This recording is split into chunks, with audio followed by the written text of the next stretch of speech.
Hello, thank you for joining us today. My name is Luke and I work in the legal team at Hazelwoods. We specialise in providing accountancy services and advice to law firms. Today we will be discussing acting as a banking facility.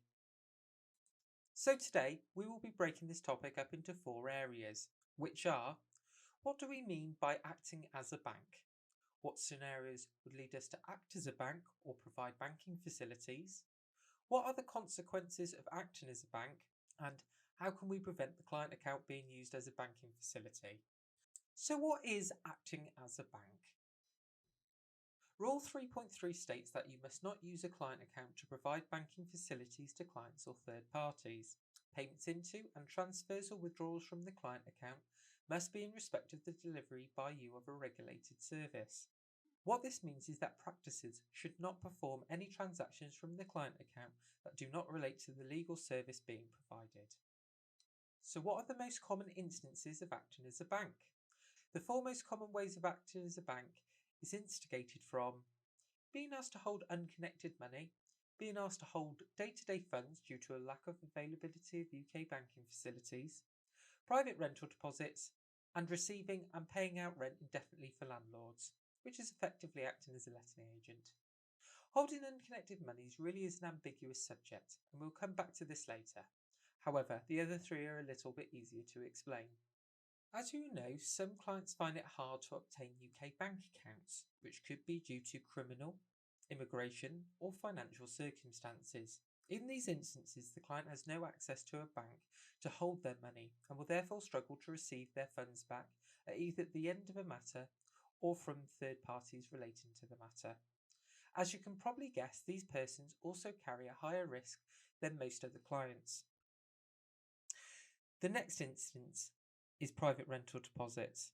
Normally, solicitors are asked to retain these following a new tenancy agreement or following a purchase of an investment property. All these deposits should be held in one of three government-backed deposit schemes, which you can find on their website. I provided a link at the bottom of the page. Receiving and paying out rent indefinitely for landlords is very similar to holding unconnected money, especially if this is an income to someone or a company. There is, of course, money laundering concerns and potential tax evasion concerns with receiving someone's income, but ultimately you are holding the client's money, which should be received into their own bank account. Whenever we come across any acting as a bank question, our first question is, why can't the client hold this in their account or make that payment? Most of the time, the reply is for the client's convenience, which of course is not a valid excuse. We must investigate the reasons for these retentions and payments each time we make them or receive them into the client account. So, unconnected funds. These funds make up a majority of the acting as a bank breaches. A lot of the time, money can be received during the course of other business where the client has asked the firm to do something extra as part of the service they are already receiving, or make regular requests for the funds to be used for something different than the initial reason for the funds being received. So some examples of this are unknown retention of funds. These could be for future work or some obscure reason why they do not want the money back. Use of funds to pay bills or direct debits. These usually happen when the client hasn't got a bank account. However, we found several instances where funds have been paid back to clients via bills, which have even included setting up direct debits for phone contracts from the client account. Receiving funds for unrelated work or works being undertaken by another firm. An example of this could be that they are purchasing a property from a firm of solicitors. They then transfer to pay for that purchase and then a further purchase, but have no intention of using that solicitors for the second purchase. The reasons for this could be that they want to use the funds for the later purchase but do not want to separate the funds out and will use the residual balance to then pay for the second purchase. If they are then not using that firm of solicitors again, this would be unconnected to the matter that original firm is undertaking. All of these examples have a multitude of risks associated with holding the funds. This, of course, is not an exhaustive list, but hopefully does give a general understanding to what the unconnected client money could be. Now we have spoken about what is acting as a bank, we can now discuss what is not acting as a bank. Since the guidance from August 2019 was released by the SRA, it has come to light that some actions that were previously thought to be acting as a bank are actually permissible by the rules. We would caveat that this list may change from time to time and to keep up to date with the SRA's publications. It should also be noted that if you are holding client money or making payments, you should always consider whether you are acting as a bank. However, a few examples of this are commercial rent deposits, where the work is still clearly ongoing and the retention forms part of the work that is being undertaken. Trust work. Some examples could be money paid regularly into the account while the trust is being set up, although we would caveat that firms should investigate whether that was resulting in the correct client outcomes. Development work, for example, where stage works are needing to be completed and therefore the instalments may be held for long periods of time. Lasting power of attorney, where you are making payments as the client may not have the mental or physical capacity to do so. In these cases, they state you are acting in the best interest of the client. However, it may be advisable to open a client's own account or designated deposit account. Again, we would caveat that the firm should investigate whether that was resulting in the correct client outcomes. Connected fee retentions, where it is part of the work to hold on to funds to pay for fees due but not yet payable, on the assumption there was an exact date this would be due by, and therefore the funds would not be held indefinitely. Estates, very similar to trust work, where the transaction formed part of the work undertaken, this would be permissible by the rules. Now, let's look at one of the SRA's case studies. A law firm acts for an energy board, and a partner at the firm is also a clerk to that board. The board holds fluctuating cash deposits, which could be more than 2 million at one time. At present, the board receives bank interest at 0.05% per year. If this money was held in the firm's client account, the firm's bank would pay 0.7% per year. The partner's view is that this would be of great benefit to the board to hold money in the firm's client account, and the firm agrees to accept the funds on that basis. Now, do we think this is an example of acting as a bank? I will give you a minute to think about this. Please pause the webinar to discuss this with anyone around you or to have a think about this question.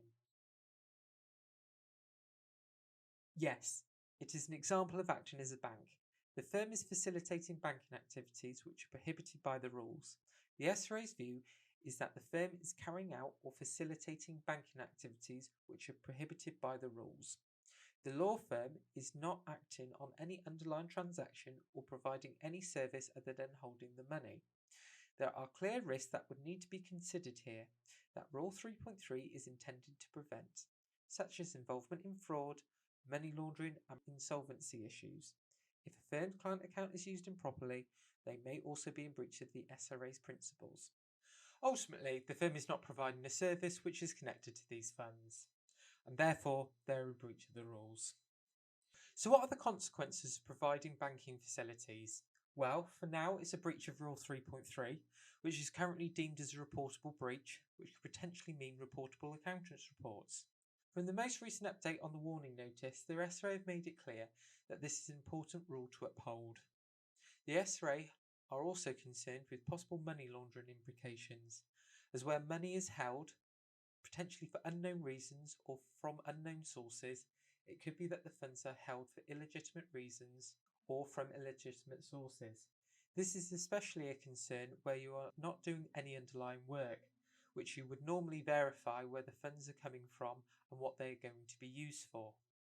Of course, the other issue is that in these cases, you are holding on to money for long periods of time, and where clients could potentially move or become otherwise uncontactable, then these balances could become residual balances, which are already an inherent problem in the industry. We have also seen fines and penalties given where the rules have not been upheld in the most extreme cases. Next, we will look at a more serious example of acting as a bank and what the possible consequences could be.